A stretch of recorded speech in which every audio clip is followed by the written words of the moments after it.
বিশেষ মুহূর্তে স্বামীকে আব্বা ডাকায়, স্বামী বেধড়ক পিটিয়েছে তার স্ত্রীকে, দিতে চাচ্ছে তালাক। এ নিয়ে গন্ডগোল। এই বিষয়ের পেছনে আরো কোনো বিষয় আছে কিনা তা জানার চেষ্টা করবো তাদের মুখ থেকে। চলুন। আপনি তো ওনার স্বামী, তাই না? জি। আপনি আপনার স্ত্রীকে আপনি ভীষণ রকম মেরেছেন, কিন্তু কেন মেরেছেন? কি অন্যায় করেছিল সে?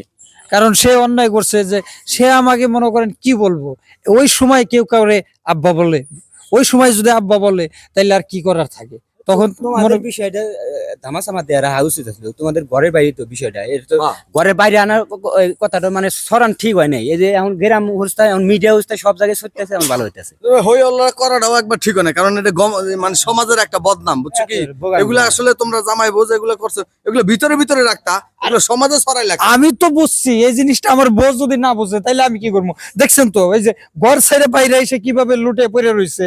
হ্যাঁ, তার জন্য আপনি তো খুব মেরেছেন আপনার বউকে, তাই না? না ওইভাবে আসলে আপনি যেটা বলতেছেন আসলে নিজে বউ, তো বউরও কি ওইভাবে কেউ মারে? আমি তার মাইরা ফেলাইছি। আচ্ছা ঠিক আছে, তাহলে আপনার স্ত্রীর কাছ থেকে আমাদের শোনার বিষয় রয়েছে। আপনি কি একটু কষ্ট করে দাঁড়াতে পারবেন? উঠো উঠো শোনা, উঠো, কও তোমার কি আমি আচ্ছা, বলুন তো, আপনার স্বামী আপনাকে অনেক মেরেছে, তার অভিযোগ হচ্ছে আপনি নাকি তাকে আব্বা ডেকেছেন। আসলে কি তাকে আব্বা ডেকেছেন আপনি? না, ভয়ের চোটে আমি ওরে বাবা গো কয়ে উঠছি। তাহলে কি মনে হয় কি আমি আব্বা বলছি?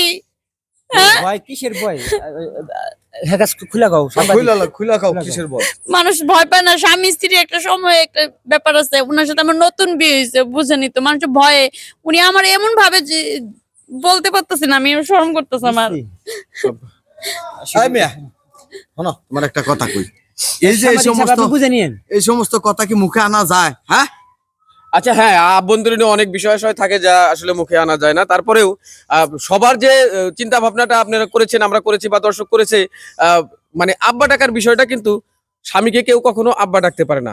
সে কোনো ভয়ে বা কোনো কারণে মানুষ বলে ওরে আব্বা, বাবা গো, মা গো, আব্বা গো, এরকম বলে চিৎকার হয়তো কখনো পারে, কিন্তু তাই বলে আপনাকে যে সে আব্বা ডেকেছে এটা কিন্তু আপনার ভুল। তাই আপনি আপনার স্ত্রীর গায়ে হাত তুলে আপনি কিন্তু অন্যায় করেছেন। না দেখেন, আমি বুঝতে পারি না কি, ঠিক আছে? আসলে আমাকে ঘটনাটার সূত্রপাত হয়েছে যে আমি যে মশারি টানাইতে গেছি, তো ওইখান তো মশারিটা রশিটা টান দিছি, টাস করে ছিঁড়ে গেছে। তো এর ভিতরে উনি ওই কথাটা কইছে যে আব্বা, আমি তো তখন রাগ হয়ে গেছি যে কিরে আমার বউ আমার আব্বা কই বকে। মানে এমন কি যে একটা পড়লো মনে হলো কি জানি। ও আমি একবার প্রচুর ভয় পেয়ে গেছি। হ্যাঁ, এখন তো বিষয়টা আরো ভালো করে খোলাসা হলো। মশারি টাঙানোর সময় দড়িটা হঠাৎ ছিঁড়ে যায় এবং স্ত্রী হচ্ছে ভয় পায় সে ওরে বাবা গো বলে চিৎকার করেছে, যার জন্য স্বামী মনে করেছে তাকে আব্বা ডেকেছে। এটা কিন্তু সম্পূর্ণ ভুল।